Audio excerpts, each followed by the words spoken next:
Welcome to Rock and Metal Songwriting, where I help you go from riff ideas to fully finished songs. I'm Quincy Kane, and this is day number 6, week 2, day number 6 of my 20-day songwriting question challenge. Today's question is, how do I write a catchy metal riff? So we're going to dive into that, but if you're tuning in, don't be shy, say hello. And if you've got questions yourself, go ahead and type them in the chat, and I'll be sure to check them out and do my best to answer them. But for the majority of this, we're going to focus on this primary question here. How do I write a catchy metal riff? Well, first off, let's just start with writing a riff in general. We'll get to the catchy part, but what exactly is a riff? This can be a little challenging because there's a lot of different kinds of riffs. You could have something very notey.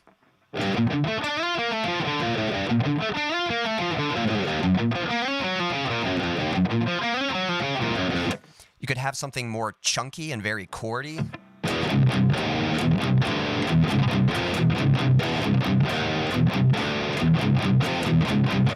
Or you could have something that almost sounds like a chord progression.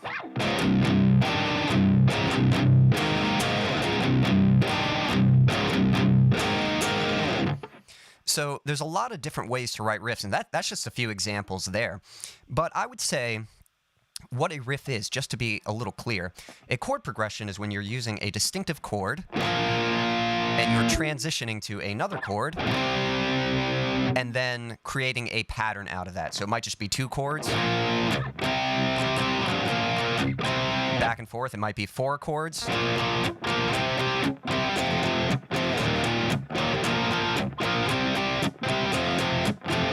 And you're just creating a progression out of those 4 chords. But what a riff is almost when you are adding some melody to that chord progression. You're not just picking chords, but you might be revolving around a single chord, but adding some melody or some characteristics that make it more distinguishable. So it's not just because chord progressions can kind of be swapped out. There are actually several songs that use the same chord progression. They might have slightly different rhythms or be at a slightly different timing, different style of music, but they've basically got the same chord progression. But riffs are a little more distinctive. They're a little more recognizable because there's some kind of melody associated with the chord that it's revolving around. So even those examples that I just demonstrated, like that very notey one, it sounds like a lot's going on. But it's really just revolving around this, revolving around this minor chord. I don't know the exact chord, but it's a minor chord. And it's just kind of outlining the notes in that chord. Okay, that very chunky example. We're using power chords there, and we're changing several chords. And just palm muting them and creating this very intense rhythm, this dun dun dun dun kind of thing. But even that, it's got movement. That's a key word there, movement. It's not just, although that kind of sounded cool too. But probably because I was following the rhythm. That's a big thing, is the rhythm of your riff is super important. We'll talk about that in a little bit. And then the last example,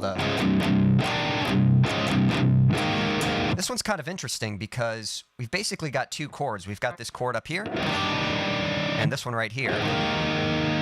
And then just a quick switch from that to that. So we're kind of revolving. Man, I keep saying revolving. We keep revolving around this open chord. And then we just kind of go up to a little taste there, adding some character to it, then back, and then we change chords. And you just repeat that, okay? So a chord, it's sort of this musical idea that you're creating. So how do you do that to begin with? You might be like, all right, that's great, but how do I actually make my own riffs? How do I write them? The first thing I would suggest is getting inspired. So the stuff that I played, those are different types of riffs. You can listen to a song that you like from an artist that you like, listen to a riff that you like, and try to identify what kind of riff is it, what kind of techniques and playing styles are they using for that riff, and then do your best imitation of that. I'm going to change the tuning of my guitar real quick. But one of the first riffs that I wrote was inspired by the song 96 Quite Bitter Beings by CKY. If you ever played Tony Hawk Pro Skater 3, that was one of the songs on the soundtrack, and that riff goes something like this.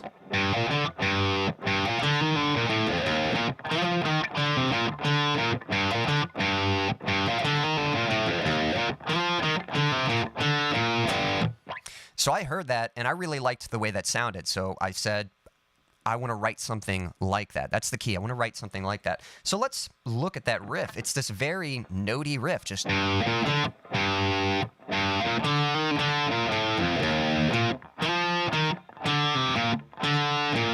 So it's not playing chords, it's not chunky, it's got a lot of movement to it, and it's just playing these single notes. And obviously it's got that very skippy rhythm to it. Now at the time I was still learning guitar, so this was my imitation of writing something like that. This is the riff that I came up with. Whoop, nope, that's not how you play it.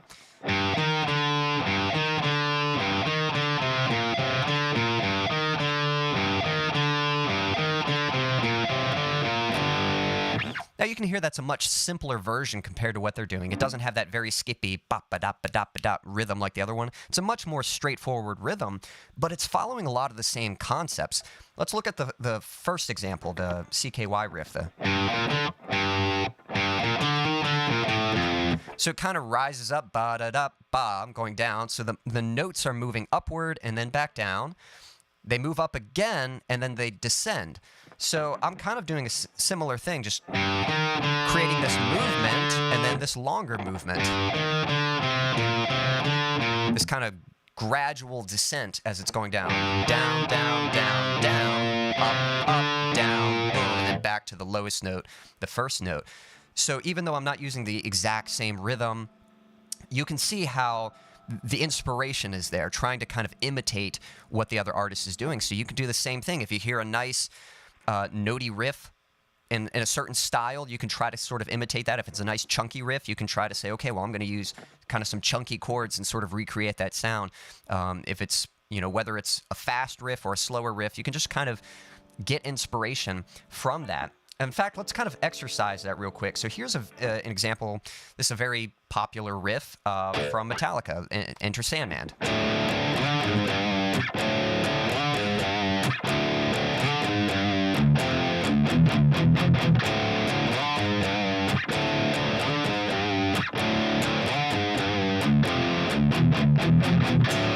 So I'm just going to use that as an example. I'm going to make up something on the spot.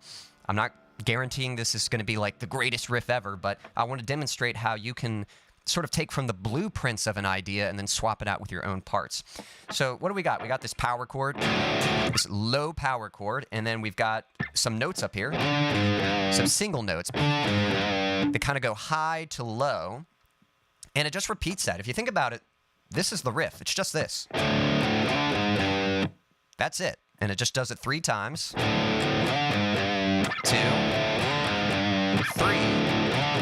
And then the 4th time, it throws in a variation. And that's a chunky kind of chord riff sort of there.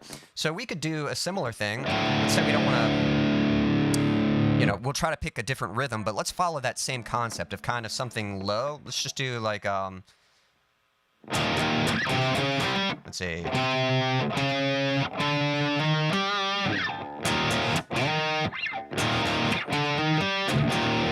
I want to write something different. There we go.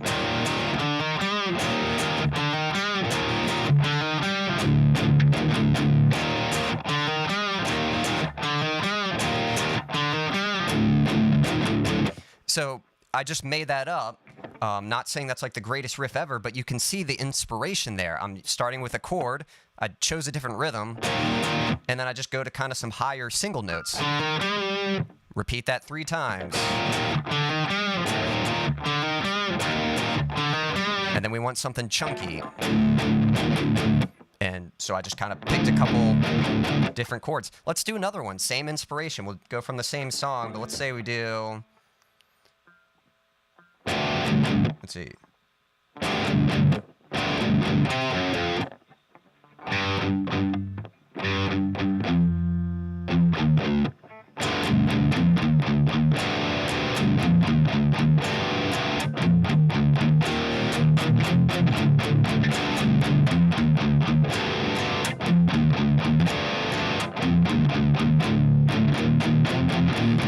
Okay, so I kind of lost it.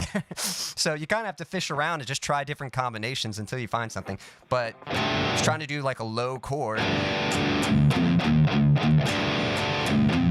There we go.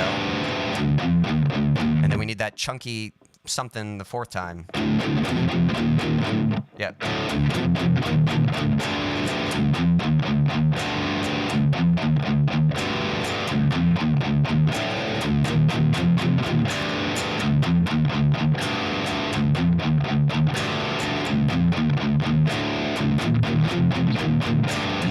So you can see how just taking a riff and trying to follow a similar structure and just kind of imitating what they're doing can help you come up with your own idea.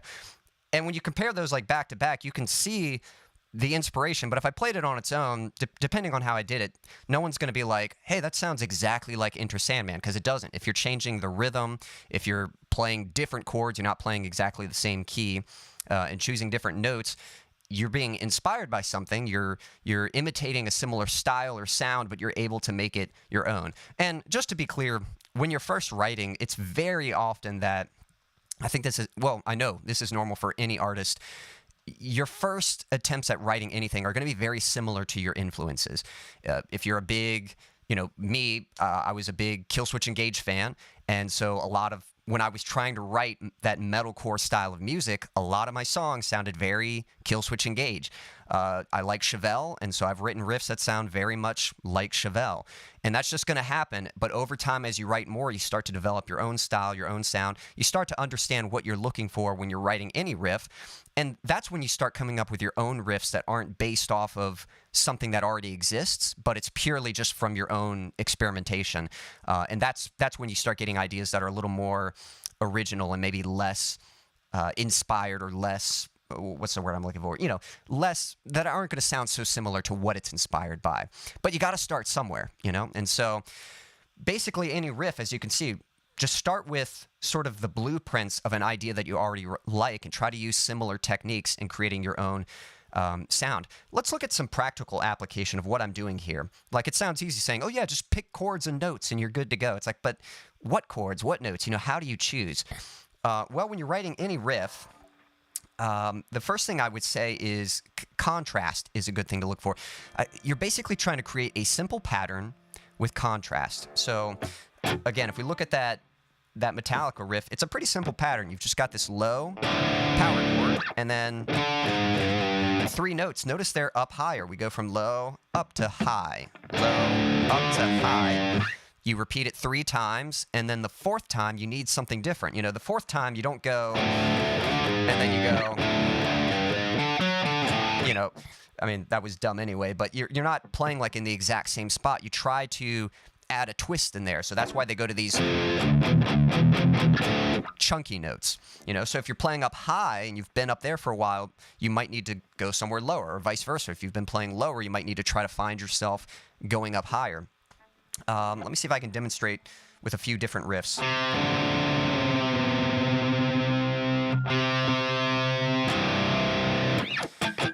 It doesn't always have to be that same pattern, but you're trying to create some kind of pattern. Here's sort of a similar one. This was a song that I wrote with a band I used to be in years ago, but it goes like this.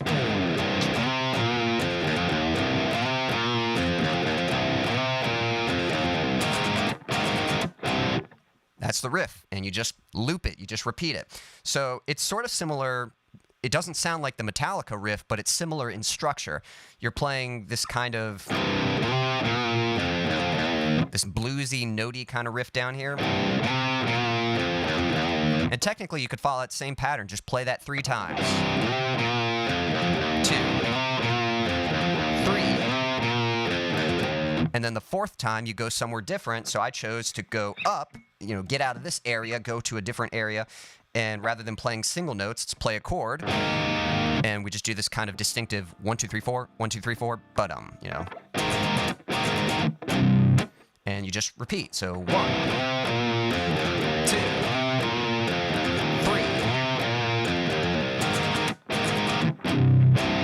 and repeat. So that's all there is to the pattern. You can even switch it up a little bit more where you add kind of variations in there. So you do the first one,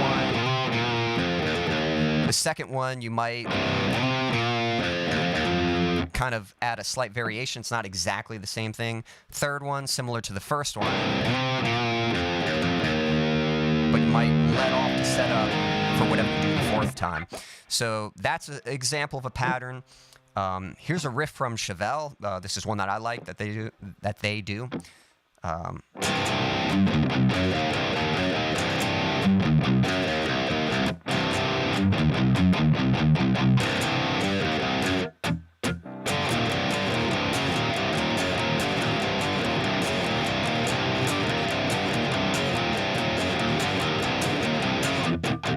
So I kind of messed it up, but it's really only two positions. It's here and here.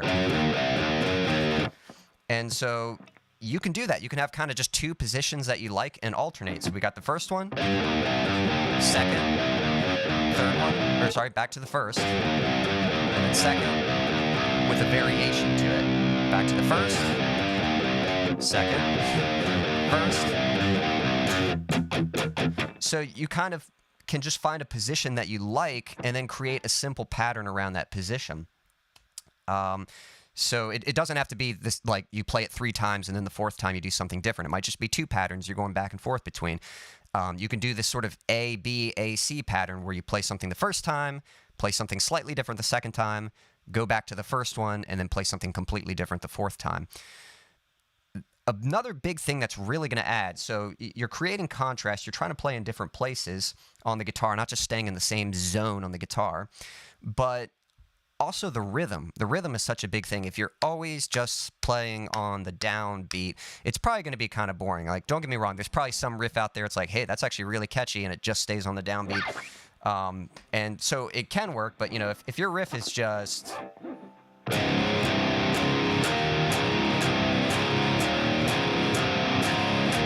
like, it's probably going to be kind of boring, but you could probably take those same notes, and if you just add a little rhythm to it, like...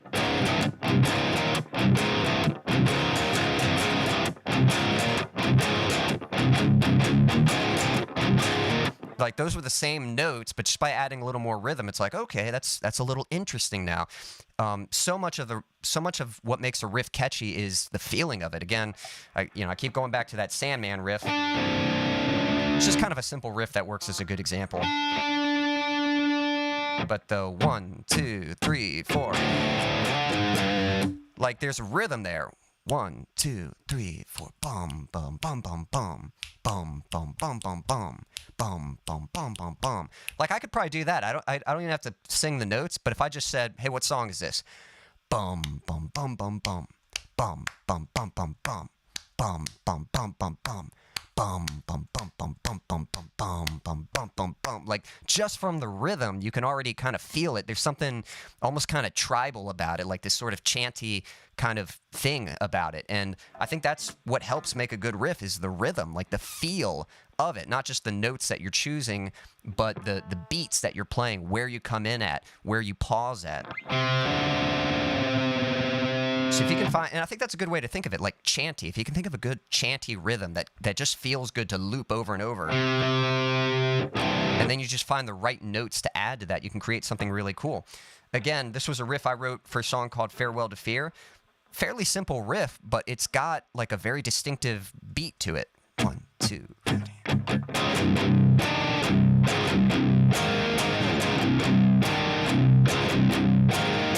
Again, the rhythm, it's just this bum bum bum pa bum bum bum bum pa pa bum bum bum pa bum bum bum bum pa pa. It's this, again, this very chanty rhythm that you could loop over and over and over again.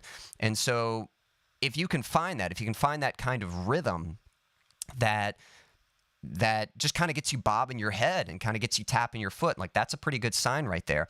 So hopefully that gives you some ideas for just how to write riffs in general. Hey, Silas, hope you're doing well. Appreciate you tuning in.